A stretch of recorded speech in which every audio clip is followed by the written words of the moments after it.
میں نے ان سے کہا، چلیں یہ بتائیں، قرآن کی سورہ مریم کی آیت ہے جس میں قرآن نے مریم علیہ السلام کو ہارون علیہ السلام کی بہن کہہ کر پکارا ہے، جبکہ مریم علیہ السلام اور ہارون علیہ السلام کے درمیان 1500 سالوں کا فرق ہے، تو یہ ان کی بہن کیسے ہو سکتی ہیں؟ اب ان کا جواب ایسا تھا جس سے تمام باقی سوالوں کی موت واقع ہو گئی اور میں وہاں سے اٹھ آیا۔ وہ بولے تھے، اگر یہ پتہ چل بھی جائے کہ مریم علیہ السلام ہارون علیہ السلام کی بہن کیسے ہیں تو ہمیں کیا فرق پڑتا ہے اس سے؟ ہمیں اپنی آخرت کی فکر کرنی چاہیے اور ایسا علم حاصل کرنے سے بچنا چاہیے جس کا کوئی فائدہ نہ ہو۔ میں ان سے نہیں کہہ پایا، قرآن کی کوئی آیت، کوئی لفظ ایسا نہیں جو ہمارے لیے معنی و ہدایت سے پاک ہو۔ اللہ نے قرآن کو ہدایت کہا ہے تو اس کا حرف حرف ہدایت ہے۔ اسی طرح ایک دفعہ میرے ایک قریبی دوست مجھے قرآن کانفرنس میں لے گئے، جہاں بقول ان کے بڑے بڑے قرآن کے علماء نے آنا تھا اور تقاریر کرنی تھی۔ کافی گھنٹے تک بہت سی تقریریں سننے کے بعد شکر کیا جب اذان ہوئی، پھر کھانے کا اہتمام تھا اور اس کے بعد وہ مجھے ایک بہت بڑے مدرسے قرآن کے پاس لے گئے اور تعارف کرایا۔ انہوں نے بہت پیار کیا، کہا، بیٹا پوچھیں کیا پوچھنا چاہتے ہیں، اگر مجھ سے ہو سکا تو میں جواب دینے کی کوشش کروں گا۔ مجھے ان کا انداز دیکھ کر ہی خوشی ہوئی کہ چلو کوئی عاجزی کے ساتھ کہہ تو رہا ہے کہ کوشش کروں گا، نہ کہ دعویٰ کر رہا ہو کہ مجھے سب آتا ہے۔ میں نے کسی کتاب میں پڑھا تھا کہ اللہ کو انسانوں کی عادتوں میں عاجزی بہت پسند ہے، کیونکہ یہ وہ صفت ہے جو اللہ کے پاس ہو نہیں سکتی، کیونکہ یہ اس کے شایان شان نہیں ہے، اس سے بڑا کوئی ہے جو نہیں جس کے سامنے وہ عاجز ہو، اسی لیے ہماری اس عادت کو وہ بہت پسند فرماتا ہے۔ خیر، میں نے سورہ الحجر کی آیت نمبر 87 پڑھی۔ ترجمہ: مجھے اس آیت کا اصلی مطلب جاننا ہے، کیونکہ جو ترجموں میں لکھا گیا ہے اور تفسیروں میں بھی وہ مجھے تو ہضم نہیں ہو رہے۔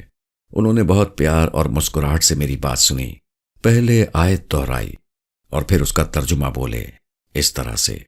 ترجمہ: اور یقیناً ہم نے آپ کو 7 آیات عطا کی جو دہرائی جاتی ہیں، اور عظمت والا قرآن بھی۔ اس سے پہلے کہ وہ آگے کچھ کہتے، میں بول پڑا، یہ تو آپ نے وہی سب مولویوں کا ترجمہ بول دیا۔ مجھے یہ ترجمہ پتا ہے اور میں 7-8 تفاسیر کا مطالعہ کرنے کے بعد آپ سے پوچھ رہا ہوں۔ انہوں نے پھر بہت مدھم اور پیار بھرے لہجے میں پوچھا، بیٹا آپ کو اس ترجمے پر کیا اعتراض ہے؟ وہ بتائیں کھل کر، تاکہ ہم اسی کو دور کرنے کی کوشش کر سکیں۔ اتنے میں کچھ اور سفید پگڑیوں والے نوجوان بھی ہمارے ارد گرد آ کر بیٹھ گئے۔ وہ یقیناً ان کے شاگرد ہوں گے۔ انہوں نے سمجھا کوئی درس چل رہا ہے تو وہ بھی بیٹھ گئے۔ میں نے اپنا سوال واضح کرنے کی کوشش کرتے ہوئے کہا، جناب آپ تو عربی خوب جانتے ہیں اور مجھ سے تو بہت زیادہ۔ میں قطعاً آپ کو عربی نہیں سکھا رہا، مگر آپ اس آیت کے الفاظ دیکھیں اور ان کا معنی بھی آپ کو پتہ ہوں گے۔ وَلَقَدْ یعنی یقیناً، آتینا کا عطا کی یا دی، 7 من المثانی دہرائی جانے والی، والقرآن اور قرآن، عظیم یعنی عظمت والا۔ اس آیت میں آیت کا لفظ کہاں ہے جو آپ ترجمے میں کہہ رہے ہیں کہ اللہ نے 7 آیات عطا کی ہیں، جبکہ اللہ تو کہہ رہا ہے کہ 7 عطا کی ہیں جو دہرائی جاتی ہیں؟ کیا چیز ہے وہ نہیں لکھا؟ پھر ہم نے اپنی طرف سے لفظ آیت کیوں ڈال دیتے ہیں بیچ میں؟ انہوں نے پھر مسکراتے ہوئے کہا، برخوردار فقہا اور علماء نے اسی پر تحقیق کی ہے اور یہ دیکھا کہ سورہ فاتحہ 2 دفعہ نازل ہوئی، ایک دفعہ مکے میں اور دوسری دفعہ مدینے میں۔ اس میں 7 آیات ہیں اور 2 دفعہ آئی ہیں، یعنی دہرائی گئی ہیں، اور ہر نماز میں بھی کم از کم 2 دفعہ دہرائی جاتی ہیں۔ اسی لیے یہاں سبع المثانی سے مراد سورہ فاتحہ ہے۔ میں چونکہ یہ ساری تاویلیں اور تفسیریں پڑھ چکا تھا، اس لیے ان سے عرض کی، جب لفظ قرآن آتا ہے تو اس کا مطلب یہ ہوتا ہے کہ سورہ فاتحہ اس میں شامل ہے، تو اس لیے ان 7 آیات کو الگ سے لکھنا اصول کتابت کے خلاف ہے۔ اسی لیے اللہ نے تو لفظ آیت استعمال بھی نہیں فرمایا، یہ تو ہم لوگوں نے بریکٹس کے اندر ڈال کر اپنا خیال بتایا۔ اور دوسری بات یہ کہ اس آیت میں 7 کا ذکر ہے، آیات کا نہیں۔ اور اگر میں مان بھی لوں کہ اللہ نے 7 کا مطلب آیات ہی کہا ہے، تو مزے کی بات یہ ہے کہ سورہ فاتحہ میں 6 آیات ہیں، 7 نہیں۔ اب انہوں نے چھت کی طرف دیکھتے ہوئے ہونٹ ہلائے جیسے دل میں پڑ رہے ہوں، پھر میری طرف دیکھا۔ پہلی دفعہ اس ملاقات میں ان کے چہرے سے مسکراہٹ ہٹی اور اس کی جگہ حیرانی نے لے لی۔ پھر بولے، واقعی برخوردار، کچھ پرنٹنگ میں آخری آیت کو 2 حصوں میں تقسیم کر کے 7 بنا دیا جاتا ہے۔ مگر آپ صحیح کہہ رہے ہو، ہم نے کبھی اتنا غور ہی نہیں کیا، اور مجھے حیرت ہے کہ اس سے پہلے اتنے بڑے بڑے علماء بھی ایسے ہی لکھتے اور پڑھتے رہے۔ کہاں سے پڑھتے ہو قرآن؟ میں نے اپنے دوست کے کندھے پر ہاتھ لگا کر کہا، جناب آپ کے یہ شاگرد مجھے مدت سے جانتے ہیں، میں کسی سے نہیں پڑھتا، نہ دنیا میں کوئی شخص یہ دعویٰ کر سکتا ہے کہ اس نے مجھے قرآن پڑھایا۔ خود مطالعہ کرتا ہوں اور رک رک کر پڑھتا ہوں اور غور کرتا ہوں ہر لفظ اور آیت پر۔ مجھے لگتا ہے یہ میرے لیے آیا ہے تو مجھے خود اس کو پڑھنا ہے۔ جب یہ بار بار غور و فکر کرنے کو کہتا ہے تو مجھ سے کہہ رہا ہے، نہ کہ کسی مفتی صاحب سے یا پیر صاحب سے۔ وہ دوبارہ مسکراتے ہوئے بولے، بات ٹھیک ہے بیٹا، مگر کہیں نہ کہیں ہم سب کو استاد کی ضرورت پڑتی ہے، ورنہ یا تو انسان در بدر بھٹکتا رہتا ہے یا اللہ نہ کرے گمراہ ہونے کا بھی خدشہ رہتا ہے۔ میں نے نہایت ادب سے عرض کی، میں بھی استاد کی اہمیت مانتا ہوں اور اس کی تلاش میں بھی ہوں، مگر میرے ذہن میں استاد کا تصور وہ ہے جو قرآن کے مطابق غور و تفکر کرنے والا ہوگا، نہ کہ لکیر کا فقیر بن کر چلنے والا، جس کے سامنے آپ کوئی بھی سوال کرتے وقت جھجک محسوس نہ کریں اور اس کے پاس ان تمام سوالوں کے ممکن جواب ہوں جو قرآن پڑھنے سے انسانی ذہن میں آتے ہیں یا آ سکتے ہیں۔ ہمارے ہاں کے اساتذہ یا تو اپنے استاد کی تقلید میں لگا دیتے ہیں یا کسی امام کی، یا تقلید کے خلاف کر کے پھر اپنے بڑوں کی تفسیروں اور کتابوں میں لگا دیتے ہیں، جو تقلید کی ہی ایک شکل ہے، بس تقلید کا نام نہیں لیا جاتا۔ میں معذرت چاہتا ہوں، میں آپ کو نہیں کہہ رہا، مگر مجھے ایسا استاد نہیں چاہیے جو دوسروں کی دی ہوئی ترجمے و تفسیر و تاریخی غلطیوں پر پردہ ڈالنے کی کوشش کو علم کہتا رہے۔ وہ پھر پیار سے مسکرائے اور ان کی یہی مسکراہٹ اور نرم مزاجی اس محفل میں تناؤ کو داخل نہیں ہونے دے رہی تھی۔ پھر بولے، ماشاء اللہ، کوئی اور بھی آیت ہے جس کا مطلب آپ کے خیال میں وہ نہیں ہے جو لکھا گیا ہے؟ اب میری مسکرانے کی باری تھی۔ پہلی دفعہ کسی مولوی صاحب نے مجھے برا بھلا نہیں کہا تھا، نہ مجھے طنز کیا تھا، اور نہ مجھے اپنے مدرسے میں آ کر باقاعدہ تعلیم حاصل کرنے کا مشورہ دیا تھا، اور اس سے بڑا کمال ان صاحب کا انداز گفتگو تھا جس میں پیار تھا، اخلاص تھا، اور کہیں سے کوئی علمی غرور نہیں جھلک رہا تھا، بلکہ اپنی کم علمی کو تسلیم کرنے میں بھی ان کو کوئی شرمندگی نہیں تھی۔ یہ سب نشانیاں بڑے لوگوں کی ہوتی ہیں۔ میرے دل میں ان کے لیے آج تک عزت قائم ہے۔ ہر تحقیق کرنے والے کی تحقیق کو جب سراہا جائے تو اسے اچھا محسوس ہوتا ہے۔ مجھے بھی بہت اچھا لگا۔ صحیح کہتے ہیں کہ الفاظ اور انداز ہی وہ چابیاں ہیں جن سے دل کا دروازہ کھولا جا سکتا ہے، اور جو ان چابیوں سے بھی نہ کھلے وہ آپ کا دروازہ ہی نہیں ہے۔ میں نے کہا، سینکڑوں آیات ہیں جہاں ہم نے آیت پر غور کرنے کے بجائے وہ عقیدہ لکھ دیا ہے جو ہمیں بچپن سے پڑھا دیا جاتا ہے، کیونکہ اگر ہم اس کا وہ ترجمہ نہیں لکھیں گے تو ہمیں اپنے عمل کو بدلنا پڑے گا، اور وہ مشکل کام ہے۔ اس لیے ترجمہ و تفسیر کو بدل دیا جاتا ہے، جیسے کہ سورہ عنکبوت آیت 48 میں آتا ہے۔ ترجمہ: آپ صلی اللہ علیہ وسلم اس سے پہلے کوئی کتاب نہیں پڑھتے تھے، نہ لکھتے تھے، اگر ایسا ہوتا تو باطل آپ پر شک کرتے۔ اب اس آیت کو نبی کریم صلی اللہ علیہ وسلم کے ان پڑھ ہونے کا جواز بنا کر پیش کیا جاتا ہے۔ معاذ اللہ کہ نہ ان کو پڑھنا آتا تھا نہ لکھنا۔ اگر آپ اس آیت کی عربی پڑھیں تو کتاب پڑھنے کے لیے تتلو کا لفظ استعمال ہوا ہے، جس کا مطلب آپ لغت کی کتابوں میں دیکھ لیں، جو ہوتا ہے کسی چیز کو عمل کرنے کے لیے پڑھنا، اور عمل کرنے کے لیے آپ اسی کتاب کو پڑھتے ہیں جس پر آپ کو یقین ہو کہ یہ عمل کے لائق ہے۔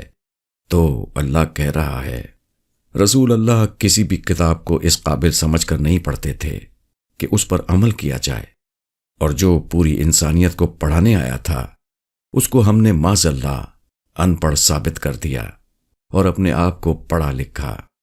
وہ بہت غور اور شوق سے میری گفتگو سنتے رہے اور میں کافی دیر تک بولتا رہا۔ ان کے شاگرد بھی ہر بات پر پہلے ان کا چہرہ دیکھتے اور ان کو مطمئن پا کر پھر میری بات سننے لگ جاتے۔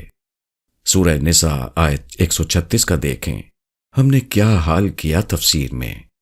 ترجمہ: اے لوگوں جو ایمان لائے ہو، ایمان لاؤ اللہ پر، اس کے رسول پر، کتاب پر جو رسول پر نازل کی، اور پہلے رسولوں اور ان کی کتابوں پر۔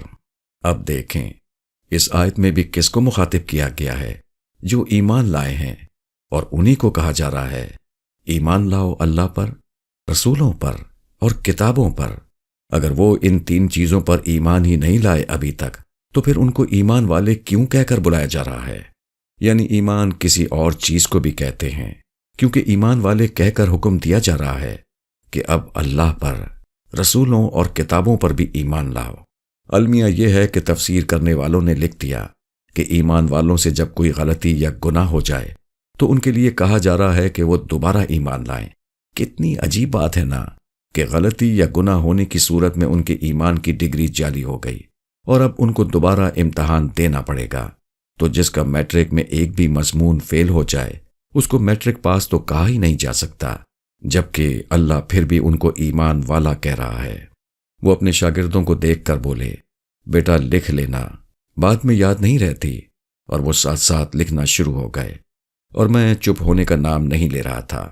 سورہ فتح کی پہلی 2 آیتوں کا ترجمہ دیکھیں۔ ہم نے آپ کو واضح فتح عطا کی تاکہ اللہ آپ کے اگلے اور پچھلے گناہوں کو معاف فرمائے اور تم پر اپنی نعمت مکمل کر دے اور تمہیں سیدھا راستہ دکھائے۔ 90% مولویوں نے تو اس آیت کو نبی کریم صلی اللہ علیہ وسلم پر ثابت کرتے ہوئے لکھا کہ اللہ نے ان کے اگلے پچھلے گناہ معاف کر دیے۔ میں نے ان میں سے بہت ساروں سے پوچھا ہے کہ جس نبی کی ساری زندگی لکھی ہوئی ہے اس کے مجھے کچھ گناہ بھی دکھا دیں جو اس نے کیے ہوں، معاذ اللہ۔ اور اگر اس نے گناہ کیے ہی نہیں تو یہ آیت ان کے لیے ہے ہی نہیں، نہ اس کا مخاطب رسول اللہ صلی اللہ علیہ وسلم کی ذات مبارک ہے، اور جنہوں نے لکھا ہے انہوں نے گستاخی رسول کی ہے۔ مگر آپ لوگ ان کے بارے میں کچھ نہیں بولتے کیونکہ وہ آپ کے فرقوں کے بڑے ہیں۔ اور اگر اس آیت کا مقصد رسول اللہ کی ذات نہیں ہے تو پھر جن کے لیے یہ آیت آئی ہے ان کے نام لوگوں کو بتانے چاہیے تاکہ لوگوں کو پتا ہو کہ کن ہستیوں کے گناہ اللہ نے پہلے سے ہی معاف کر رکھے ہیں۔ اگر تاریخ میں ان سے کوئی غلطی نظر آ بھی جائے تو وہ نظر انداز ہونی چاہیے۔ ان کو تو ایڈوانس معافی مل چکی ہے، کیونکہ یہاں تو لوگ ان کی باتیں کر کر کے لڑ مر رہے ہیں صدیوں سے۔ سورہ انبیاء کی آیت 63 اور اس سے پہلے کی آیات میں دیکھ لیں، جب حضرت ابراہیم نے بتوں کو توڑ دیا اور سب سے بڑے بت کو چھوڑ دیا، اور جب بت پرست آ کر ان سے پوچھتے ہیں کہ بتوں کو کس نے توڑا ہے، تو ابراہیم علیہ السلام نے جو جواب دیا وہ آپ آیت میں ملاحظہ کریں۔ اگر آپ چاہیں تو اپنا قرآن اٹھا لائیں تاکہ آپ کو یقین ہو کہ میں اپنی طرف سے ترجمہ نہیں کر رہا، آپ لوگوں کا ہی پڑھ رہا ہوں۔ انہوں نے کہا، نہیں بیٹا، ایک تو مجھے تقریباً سب یاد ہے، اور دوسرا یہ بچے جو بیٹھے ہیں یہ حافظ بھی ہیں اور دورہ تفسیر بھی کر رہے ہیں، اس لیے آپ بتاتے جائیں۔ میں نے آیت پڑھی اور اس کا ترجمہ بھی۔ ترجمہ: آپ یعنی ابراہیم نے کہا اس کام کو ان کے بڑے نے کیا ہے، انہی سے پوچھ لو اگر بول سکتے ہیں۔ اب دیکھیں بتوں کو کس نے توڑا؟ حضرت ابراہیم علیہ السلام نے۔ مگر جب پوچھا جا رہا ہے تو اس ترجمے کے مطابق ابراہیم علیہ السلام کیا جواب دے رہے ہیں کہ بڑے بت نے سب چھوٹوں کو توڑا ہے؟ کیا یہ جھوٹ نہیں ہے؟ کیسے ممکن ہے اللہ کا کوئی نبی جھوٹ بولے؟ میں نے تقریباً ہر مکتبہ فکر کا ترجمہ دیکھا، سب نے ابراہیم علیہ السلام ہی کو جھوٹ بولتے لکھا ہے۔ اسی قرآن میں اللہ نے کئی مقامات پر ابراہیم حنیفہ اور صدیق نبی یعنی ابراہیم بالکل سچا ہے، باطل سے بچنے والا ہے۔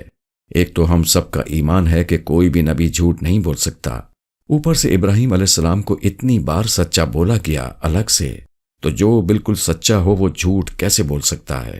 حیرت ہے اتنا عرصہ مدرسوں میں پڑھنے کے بعد بھی ان سے ایک سادہ سی عربی کا ترجمہ بھی صحیح نہیں ہو پاتا، اور ان کی کم عقلی کی سزا تمام امت کو بھگتنی پڑتی ہے۔ کئی غیر مسلموں نے قرآن پر جو الزام لگائے ہیں اس میں یہ بھی ہے کہ قرآن ابراہیم علیہ السلام کو جھوٹ بولنے والا ثابت کرتا ہے، کیونکہ ہم سب نے یہی ترجمہ لکھا ہے، اور افسوس کہ سب آنکھیں بند کر کے اس کو قرآن سمجھ کے پڑھتے جاتے ہیں۔ اور یہی حال ان لوگوں کا بھی ہے جن کی مادری زبان عربی ہے، کیونکہ ان کے دماغوں میں بھی پہلے عقیدہ ڈال دیا جاتا ہے اور وہ بھی اسی عقیدے سے قرآن پڑھتے رہتے ہیں۔ اصل وجہ ایک حدیث ہے جس میں لکھا ہوا ہے کہ ابراہیم نے زندگی میں 3 بار جھوٹ بولا۔ معاذ اللہ، انہوں نے اس حدیث کو سچا ثابت کر دیا اور ابراہیم کو جھوٹا۔ قرآن کی سب سے لمبی آیت پر غور کریں، سورہ بقرہ کی آیت نمبر 282، جس میں اللہ فرماتا ہے کہ جب ایمان والے کسی معینہ مدت کے معاہدہ کریں تو گواہ بنا لیں 2 مرد یا 1 مرد اور 2 عورتوں کو۔ میں اس آیت کے ضمن میں اکثر لوگوں کو پوچھ چکا ہوں کہ 2 عورتوں کی گواہی کا ذکر صرف معینہ مدت کے معاہدوں کے لیے آیا ہے۔ اگر معاہدہ غیر معینہ مدت کے لیے کیا گیا ہے تو کیا ایک عورت کی گواہی بھی کافی ہے؟ کیونکہ 2 عورتوں کی گواہی کا ذکر تو صرف معینہ مدت کے معاہدوں کے لیے ہے۔ اور آگے جو جواز ہے کہ ایک بھول جائے تو دوسری اس کو یاد کراتے۔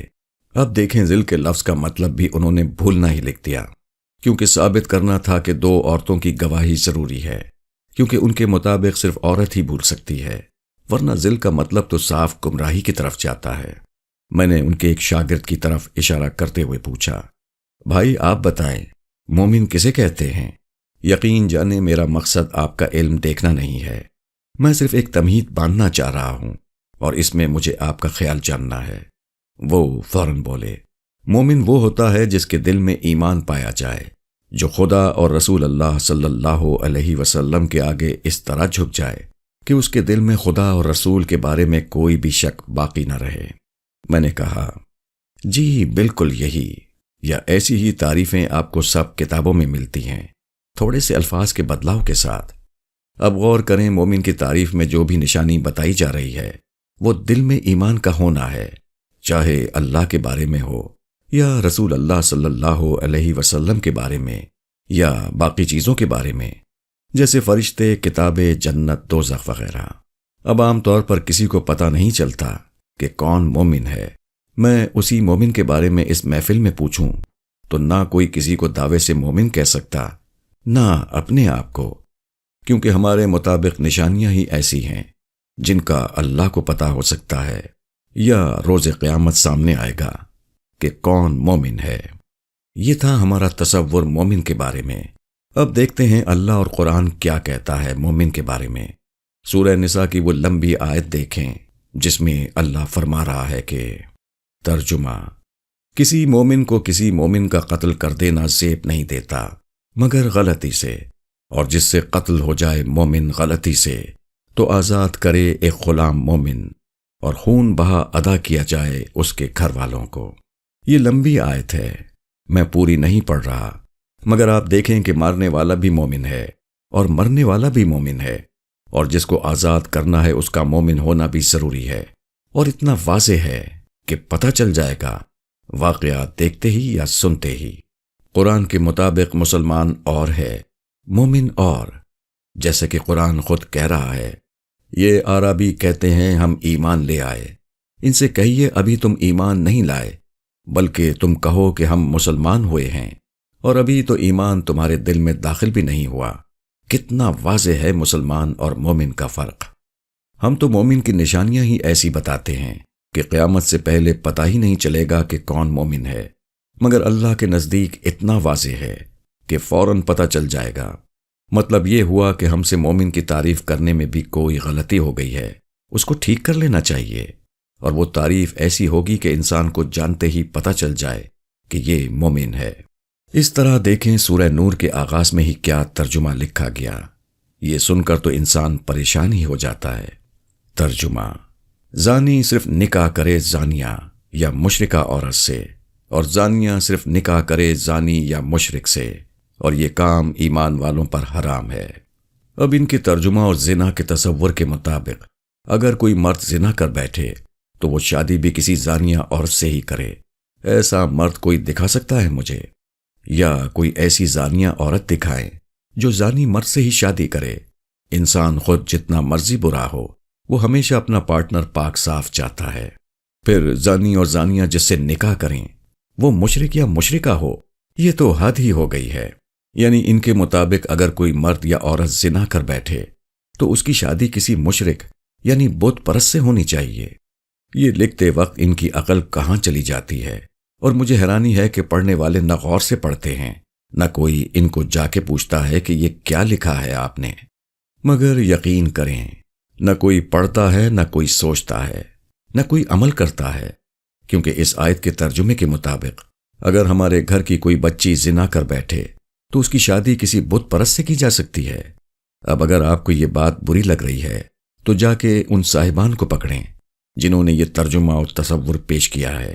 میں تو آپ کو صرف وہ پڑھ کے سنا رہا جو تمام مکاتب فکر نے لکھا ہے، اپنی طرف سے کچھ نہیں بول رہا۔ آگے قرآن میں جگہ جگہ ایک لفظ استعمال ہوا ہے، اصحاب النار۔ آپ دیکھ لیں قرآن میں تقریباً 20 جگہ یہ لفظ استعمال ہوا ہے اسی ترتیب سے، اور ہر جگہ ہر مولوی نے اس کا ایک ہی ترجمہ لکھا ہے۔ یعنی کتنا یقین ہے ان سب کو اس ترجمے کے بارے میں، اور ہے بھی آسان، یعنی جہنمی لوگ، جہنم والے، آگ والے، وغیرہ وغیرہ۔ مگر یہی لفظ جب سورہ مدثر کی آیت 31 میں آتا ہے تو یکا یک سب نے اس کا ترجمہ بدل دیا۔ یہاں سب نے ایسا لکھا ہے، ترجمہ: ہم نے دوزخ کے کارکن فرشتے بنائے ہیں۔ اب دیکھیں کیا سلوک کیا جا رہا ہے قرآن کے الفاظ کے ساتھ۔ ایک ہی لفظ جو 20 جگہ ایسے ہی موجود، اس کا مطلب عذاب والے لوگ ہیں، اور جیسے ہی ملائکہ کے لیے یہ لفظ استعمال ہوا تو اس کا ترجمہ بدل کر ملائکہ کو ڈیوٹی پر لگا دیا، کیونکہ اگر یہاں بھی وہی ترجمہ کر دیتے جو باقی جگہ کیا ہے تو ان کی وہ کہانی جھوٹی پڑ جانی تھی جو ان سب نے اپنی عوام کو ملائکہ کے متعلق سنا رکھی ہے۔ ان کو قرآن کے اصل مطلب تک پہنچنے کے بجائے اپنے اپنے بڑوں کی کہانیاں عزیز ہیں۔ اب آپ بتائیں میں ان کے ترجموں پر روں یا ہنسوں؟ اب وہ باقاعدہ ہنسے، اور کافی ہنسنے کے بعد بولے، واہ یار، آتے رہا کرو تاکہ ہم بھی کسی اور انداز سے چیزوں کو سوچنے اور دیکھنے کی عادت ڈالیں۔ ہم پر تو پڑھائی کے دوران اتنا انبار لاد دیا جاتا کہ اس طرح کے اشاروں پر غور کرنے کا موقع بھی نہیں ملتا اور عادت بھی نہیں رہتی۔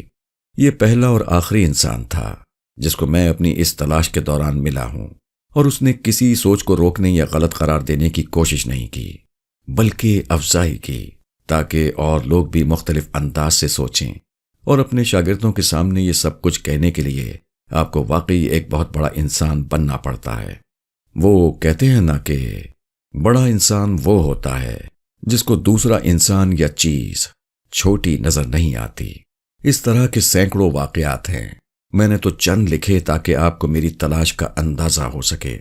بہت عرصے تک میری یہ تلاش بغیر منزل کے جاری رہی۔ غلط راستے سے زیادہ خطرناک وہ یقین ہوتا ہے جو ہمیں غلط راستے پر آنکھیں بند کر کے چلاتا ہے، اور میں اسی غلط راستے سے بچنا چاہتا تھا۔ ہم دعاؤں میں عام طور پر اپنے رب سے رب کے علاوہ سب کچھ مانگتے ہیں۔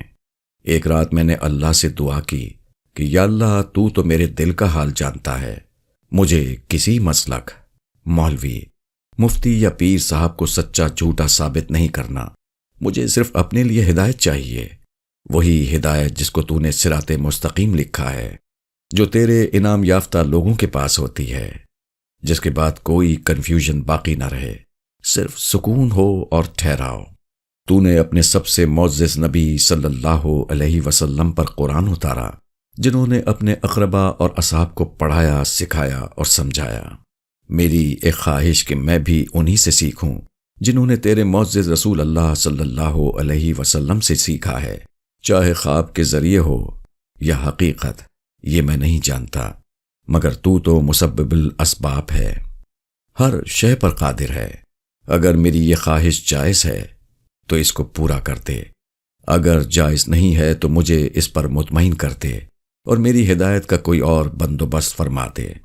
رات اہتمام سے سویا اور خواب میں دیکھا کہ میں ایک کافی شاپ میں بیٹھا ہوں، جہاں ایک انجان شخص آتا ہے، ارد گرد نگاہ دوڑاتا ہے، مجھے دیکھ کر پہچاننے کی کوشش کرتا اور قریب آ کر سوالیہ انداز میں میرا نام لیتا ہے۔ میں سمجھا یہ کوئی ہستی ہیں جن کو اللہ نے میری رہنمائی کے لیے بھیجا ہے، مگر وہ نوجوان ہے اور چہرے اور عمر سے کوئی ویسا نہیں لگ رہا جیسا میں توقع کر رہا تھا۔ اس نے سلام کیا، ہاتھ ملایا، اس کے ہاتھ میں ایک کاغذ ہے جو وہ مجھے پکڑاتا اور سلام کر کے روانہ ہو جاتا ہے۔ میں نے جلدی سے وہ کاغذ کھولا جس پر تعوذ اور بسم اللہ کے بعد ایک آیت ہے، جس کو میں پڑھتا ہوں، آگے لکھا تھا کہ ایک صحابی کو میری رہنمائی کے لیے بھیجا جا رہا ہے، ان آداب کا خصوصی خیال کرنا ہے۔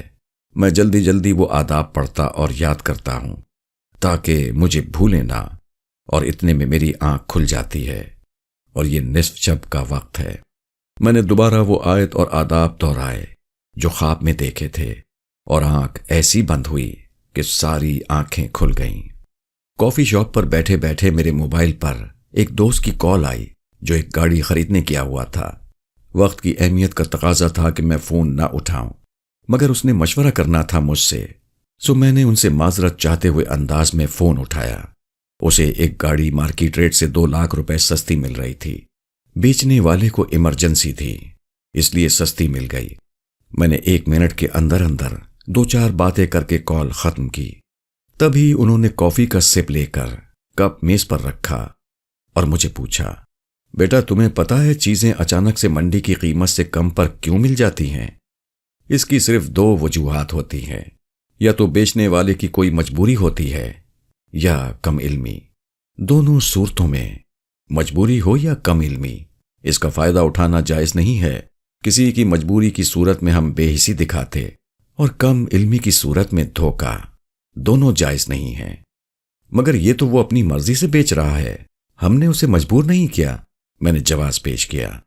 جب تمہیں پتا ہے کہ یہ چیز اتنے کی نہیں ملتی تو یقیناً اگلے بندے کو اس کی قیمت کا علم نہیں ہے، اور اگر علم ہے تو پھر کوئی بڑی مجبوری ہے، انہوں نے واضح کیا۔ میں پھر سوچ میں پڑ گیا، ہمارے تو ایسے سودے کو بڑے شوق سے کیا جاتا ہے جس میں چیز مارکیٹ سے سستی مل رہی ہو۔ ہم نے تو کبھی سوچا ہی نہیں کہ کوئی کتنا مجبور ہو سکتا ہے اس کے پیچھے، اور کسی کی مجبوری کا فائدہ اٹھانا کتنی بری بات ہے۔ وہ پھر بولے، ہمارے ایک بھائی کو ایک دفعہ ایک گھوڑا خریدنا تھا۔ عام طور پر ایک اچھی نسل کا جوان گھوڑا 3000 کا مل جاتا تھا۔ وہ بازار گئے تو ان کو اپنی پسند کا گھوڑا نظر آ گیا۔ انہوں نے قیمت پوچھی تو مانگنے والے نے 2000 قیمت مانگی۔ وہ بہت حیران ہوئے۔ انہوں نے خود اس شخص سے پوچھا کہ یہ 3000 کا گھوڑا 2000 میں کیوں بیچ رہے ہو؟ تو اس نے اپنی کسی نہایت مجبوری کا ذکر کیا۔ انہوں نے وہ گھوڑا اس شخص سے 3000 میں خرید لیا۔ بیٹا تقوی اسی چیز کا نام ہے، احساسی تقوی ہے۔ تم ایسا تقوی اختیار کرتے جاؤ۔ میرے نبی صلی اللہ علیہ وسلم کا وعدہ ہے، تم عالم بن جاؤ گے، تمہیں قرآن خود ہدایت دے گا، اس کی آیات کھل جائیں گی خود بخود، ورنہ بے حسی ہمارے دلوں پر ایسا غبار ڈال دیتی ہے کہ ہم چاہتے ہوئے بھی قرآن کے مطلب سے آشنا نہیں ہو پاتے۔ دین تو رہ جاتا ہے، دینداری ختم ہو جاتی ہے۔ انہوں نے سب واضح کر دیا۔ ایک عجیب سی بات تھی ان کی آواز میں، وہ بول رہے ہوتے تو لگتا بول نہیں رہے۔ ان کے الفاظ کیلوں کی طرح دل کی دیواروں میں پیوست ہو رہے ہیں، جیسے کھدائی کر کے لکھائی کی جاتی، یا جس کو امبوزڈ کہا جاتا ہے۔ وہ اتنی آہستہ بول رہے تھے کہ صرف مجھے ہی ان کی آواز آ رہی تھی، مگر پھر آواز میں ایسی دھمک تھی جو دل کو دھڑکا دیتی تھی۔ میں نے بہت مولویوں، مفتیوں اور پیروں کی تقریریں سنی تھیں، مگر اتنا سادہ، واضح اور پر یقین بیان نہیں سنا تھا، اور ہو بھی کیسے سکتا تھا۔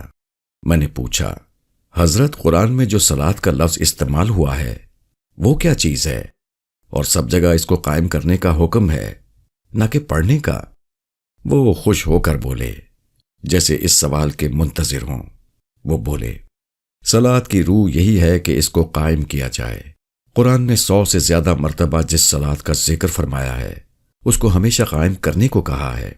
قرآن فرماتا ہے کہ اس کا کام معاشرے میں فحاشی اور بے حیائی کو روکنا ہے، یعنی یہ ایک ایسا نظام ہے جس کے ہوتے ہوئے کوئی ایسے عمل کرنے کی جرت نہ کر سکے جن کو فحاشی یا برائی کہا جا سکتا ہے۔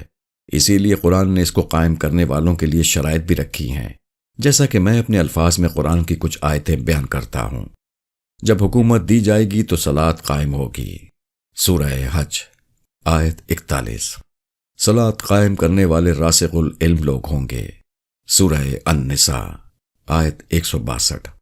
وہ صرف اللہ سے ڈرنے والے ہوں گے۔ سورہ توبہ آیت 18۔ صلاۃ فحاشی اور بے حیائی کو روک دے گی۔ سورہ عنکبوت آیت 45۔ پرندوں کی صلاۃ دیکھی جا سکتی ہے۔ سورہ نور آیت 41۔ صلاۃ قائم کرنے والے باہم مشوروں سے چلتے ہیں۔ سورہ الشورى آیت 38۔ اب ان سب نشانیوں پر غور کیا جائے تو معلوم ہو جاتا ہے کہ اللہ کس کو صلاۃ کہہ رہا ہے۔ پھر دیکھو کیسے سورہ نساء میں صلاۃ کو اللہ کی یاد سے الگ کر دیا گیا ہے۔ پھر جب تم صلاۃ قائم کر چکو تو یاد کرو اللہ کو کھڑے ہوئے اور بیٹھے ہوئے اور لیٹے ہوئے، اور جب اطمینان نصیب ہو جائے تو پھر صلاۃ قائم کرو۔ النساء آیت 104۔ یہ بہت لمبا موضوع ہے کیونکہ اس پر 200 سے زائد آیات ہیں۔ میں نے صرف اشارتاً قرآن کی کچھ آیات پیش کی ہیں تاکہ تم خود غور کرو۔ باقی آیات پر اور اسی طرح تدبر اور تفکر والے حکم پر بھی عمل ہوتا رہتا ہے۔ اگر اللہ نے چاہا تو کبھی اس پر مکمل بات بھی ہوگی۔ انہوں نے کافی کا کپ میز پر سے اٹھاتے ہوئے فرمایا، عام طور پر جاننا چاہو اور آج کے دور کے مطابق تو 2 نمازوں کے درمیان جو وقفہ ہوتا ہے وہی اصل میں صلاۃ قائم کرنے کا وقت ہوتا ہے۔ قرآن میں ارشاد ہے، بے شک نماز بے حیائی اور بری باتوں سے روکتی ہے، تو جو بے حیائی اور بری باتوں سے روک لے وہی صلاۃ ہے، اور نہیں روک پا رہی تو یاد رکھو کہ باطن کی اصلاح کیے بغیر ظاہر کی اصلاح بذات خود ایک درجہ منافقت ہے۔ پہلی دفعہ اتنا واضح سمجھ آیا کہ قرآن میں نماز پڑھنے کے بجائے ہمیشہ نماز قائم کرنے کا حکم کیوں آیا ہے۔ اللہ ہم سے صرف وہ چند رکعتیں نہیں مانگ رہا، وہ تو ہم سے اس کی تاثیر مانگ رہا ہے جو 2 نمازوں کے درمیانی وقفوں میں ہمارے کردار میں اور معاشرے میں نظام کی شکل میں قائم ہوتی نظر آئے۔ جہاں صحابی کی بات سن کر خوشی تھی کہ ایک معمہ حل ہو گیا، وہاں دکھ بھی ہو رہا تھا کہ ہمارے ہاں تو نماز قائم کرنے کا مطلب بھی 5 وقت کی پڑھنا یا جماعت کے ساتھ پڑھنا یا ہمیشہ پڑھنا نکالا گیا ہے۔ اس صلاۃ کا ذکر میں نے پہلی دفعہ سنا جو 2 نمازوں کے بیچ میں ادا ہوتی ہے۔ مزید غور کیا تو مجھے احساس ہوا کہ اصل میں تو پوری زندگی وہی ہے جو 2 نمازوں کے بیچ کے وقفے ہیں، اور ہم میں سے ویسے بھی کم لوگ ہی صرف نماز پڑھتے ہیں۔ قائم کرنے والے کو تو ابھی ڈھونڈنا تھا میں نے۔ حضرت یہ فرمائیں کہ قرآن اور کتاب میں کوئی فرق ہے، اور ہے تو کیا فرق ہے؟ انہوں نے فرمایا، بالکل واضح فرق ہے بیٹا۔ کتاب اللہ کی ذاتی معلومات ہیں جو اس نے لوح محفوظ میں سنبھال رکھی ہیں، جس میں اس نے آغاز سے لے کر ہمیشہ تک کے سب نام، چیزیں اور واقعات لکھ چھوڑے ہیں، اور یہ جو قرآن، انجیل یا تورات ہیں یہ بھی اسی کتاب میں مذکور ہیں، مگر یہ بذات خود مکمل کتاب نہیں ہے۔ قرآن میں خود اس کے متعلق ذکر آیا ہے، جیسے کہ انہوں نے سورہ یونس آیت 37 پڑھی۔ ترجمہ، اور یہ قرآن وہ نہیں جسے اللہ کے سوا کوئی خود سے بنا لے، مگر تصدیق کرنے والا ہے اس کی جو پہلے اترا، اور تفصیل ہے کتاب کی جس میں کوئی عیب نہیں ہے، رب العالمین کی طرف سے۔ کتنا واضح فرمایا اللہ نے کہ یہ قرآن تفصیل بیان کر رہا ہے کتاب کی، یعنی کتاب میں جو اللہ نے لکھا ہوا ہے یہ اسی کی تفصیلات بیان کرنے کے لیے اتارا گیا ہے۔ سورہ الحجر کا آغاز دیکھو، انہوں نے سورہ الحجر کی پہلی آیت پڑھی، سورہ نمل کی بھی پہلی آیت یہی ہے۔ ترجمہ، وہ آیات ہیں کتاب کی اور روشن قرآن کی۔ اس سے زیادہ واضح اور کیسے بتایا جائے کہ آیات جو ہیں وہ کتاب اور قرآن کی نشانیاں ہیں۔ اگر یہ ایک ہی چیز ہوتے تو درمیان میں اور کیوں لگایا جاتا، یا دونوں کا ذکر ہی نہ کیا جاتا، لکھا جاتا کہ نشانیاں ہیں قرآن کی، مگر اللہ نے کتنا واضح کر دیا ہے کہ یہ نشانیاں دونوں کی ہیں، یعنی کتاب اور قرآن کی۔ پھر اللہ نے جب مریم علیہ السلام سے کہا کہ ہم تم کو بیٹا دیں گے تو اس کے بارے میں قرآن میں فرمایا، انہوں نے سورہ آل عمران کی آیت 48 پڑھی۔ ترجمہ، اس کو کتاب کا علم دیں گے اور حکمت اور تورات اور انجیل۔ اب یہاں اللہ تعالیٰ جناب عیسیٰ علیہ السلام کو 4 چیزیں دینے کا ارادہ فرما رہے ہیں، کتاب، حکمت، تورات اور انجیل۔ اگر تورات اور انجیل ہی کتاب ہوتی تو اللہ کبھی 4 چیزیں دینے کا وعدہ نہ فرماتا۔ اگر اللہ نے 4 چیزیں دینے کا لکھا ہے تو یقین ہونا چاہیے کہ اللہ 4 مختلف چیزیں دے گا، اور یقیناً دی ہیں۔ اور اس آیت پر آ کر وہ تمام لوگ پھنس جاتے ہیں جو قرآن کو ہی کتاب سمجھتے ہیں۔ انہوں نے سورہ انعام کی آیت 59 پڑھی۔ ترجمہ، نہ کوئی تر ایسا ہے نہ کوئی خشک جو اس کتاب مبین میں لکھا ہوا نہیں ہے، یعنی کائنات کی ہر چیز اس کتاب میں لکھی ہوئی ہے۔ اللہ نے یہاں قرآن کا نہیں لکھا، اگر لکھ دیتا تو ایمان نہ لانے والے اعتراض کرتے کہ فلاں چیز کا ذکر دکھائیں کہ قرآن میں کہاں پر ہے۔ میں جب تک مولویوں کے پڑھائے ہوئے قرآن کو سنتا رہا مجھے یہ دونوں ایک ہی چیز لگتے تھے، مگر جب اللہ نے مجھے خود سے پڑھنے کی توفیق دی تو کچھ سمجھ آئی کہ ان میں فرق ہے۔ بہت لوگوں کو پوچھا مگر زیادہ لوگ تو ان کو ایک ہی چیز مانتے اور جو نہیں بھی مانتے وہ واضح نہیں کر پائے۔ میں نے شکر ادا کیا کہ اللہ نے خود ہی میری توجہ ٹھیک چیزوں کی طرف مبذول کی اور پھر خود ہی تشنگی مٹانے کا بندوبست فرمایا۔ یہ فرمائیں کہ قرأت اور تلاوت میں کیا فرق ہے؟ جواب میں وہی دلکش مسکراہٹ، روح پرور بیان کا انداز۔ عام طور پر ان دونوں کو ایک ہی چیز سمجھا جاتا ہے، مگر قرآن میں ہر لفظ کسی نہ کسی مقصد کے تحت استعمال ہوا ہے۔ بیٹا عربی زبان کی خوبصورتی یہی ہے کہ اس میں ہر چیز کے لیے الگ الگ الفاظ موجود ہیں، اس لیے اگر اللہ نے کوئی بھی لفظ کہیں بھی بدل کر استعمال کیا ہے تو اس کا ایک خاص معنی و مقصد ہے۔ قرأت کا مطلب وہ پڑھنا ہے جس میں انسان زبان کے پڑھنے کی صلاحیت رکھتے ہوئے پڑھتا ہے۔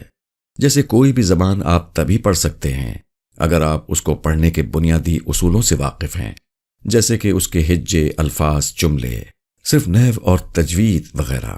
ان سب کو قرأت کہا جاتا ہے۔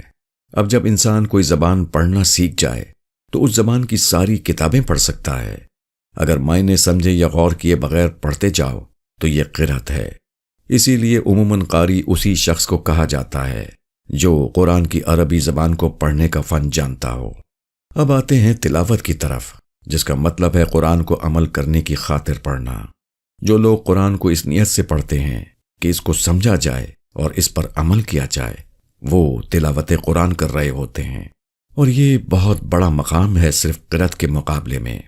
کتنی عجیب بات ہے، پوری امت میں قاری کا لفظ تو مقبول ہو گیا جو صرف پڑھنا جانتا ہے، مگر تلاوی کوئی لفظ نہیں بن سکا جو عمل کرنے کے لیے پڑھنا جانتا ہو یا جاننے کا شوق ہی رکھتا ہو۔ تلاوت ہی اصل ہدایت کا ذریعہ بنتی ہے۔ یہی وجہ ہے کہ قرآن میں قرأت کا ذکر کم تعداد میں ہے اور تلاوت کا ذکر زیادہ بار آیا ہے۔ قرأت صرف قرأت سے ہوتی ہے، جبکہ تلاوت میں قرأت بھی شامل ہے اور ہدایت بھی۔ اسی لیے اللہ نے صحیح تلاوت کرنا مومن کی نشانی قرار دیا ہے۔ یہ فرمائیں کہ غیب کیا ہے؟ انہوں نے کپ خالی کرنے کے بعد میز پر رکھا اور گویا ہوئے۔ ہر وہ چیز جس میں اور ہمارے درمیان کوئی پردہ ہو وہ غیب کہلاتی ہے۔ جس غیب کی تم بات کر رہے ہو وہ یقیناً قرآن کا لفظ غیب ہے جسے اللہ نے بارہا استعمال کیا ہے۔ اس کو سمجھنے کے لیے انسانی عقل کو سمجھنا ضروری ہے۔ انسانی عقل صرف حواس خمسہ یعنی سونگنے، دیکھنے، چکھنے، چھونے اور سننے کے ذریعے تجربات و مشاہدات سے سیکھنے کا فن جانتی ہے۔ اب چونکہ یہ سب ذریعے محدود ہیں، اس لیے ان سے حاصل کیا ہوا علم، خیالات اور یادداشت یعنی میموری بھی محدود ہے۔ اگرچہ عقل کچھ صورتوں میں اپنی حدود سے تجاوز کر سکتی ہے، مگر جب ہم عام انسان اور عقل کی بات کریں گے تو پھر اس انتہائی محدود تعداد والی عقل کا ذکر کرنا مناسب نہیں۔ سو ہماری عقل انہی چیزوں یا تصورات کو تسلیم کرتی ہے جو ہماری یادداشت، خیالات یا علم کے تجربات میں آئے ہوں۔ اگر نہ آئے ہوں تو عقل اس کو تسلیم کرنے سے انکار کر دیتی ہے۔ اب چونکہ اللہ نے قرآن میں خود اپنے بارے میں فرمایا کہ میری کوئی مثل نہیں، یعنی اس جیسا کچھ ہے نہیں، تو انسان اپنی عقل سے یا میموری سے اسے کسی بھی چیز سے تشبیہ نہیں دے پاتا، اور یہی اللہ کی ذات کو نہ ماننے والوں کی اصل وجہ بھی ہے۔ اسی محدود عقل اور علم کی وجہ سے اللہ نے خود اپنی ذات کو اور بہت سی چیزوں کو غیب کہا ہے اور اس پر ایمان لانے کو کہا ہے۔ اللہ پر ایمان غیب پر ایمان ہے، کیونکہ نہ ظاہری عقل پر دیکھا جا سکتا ہے، نہ تجربہ کیا جا سکتا ہے، نہ پرکھا جا سکتا ہے۔ ایسا ہی حال آسمانی کتابوں، فرشتوں، جنت، دوزخ اور یوم قیامت پر ایمان بھی ہے۔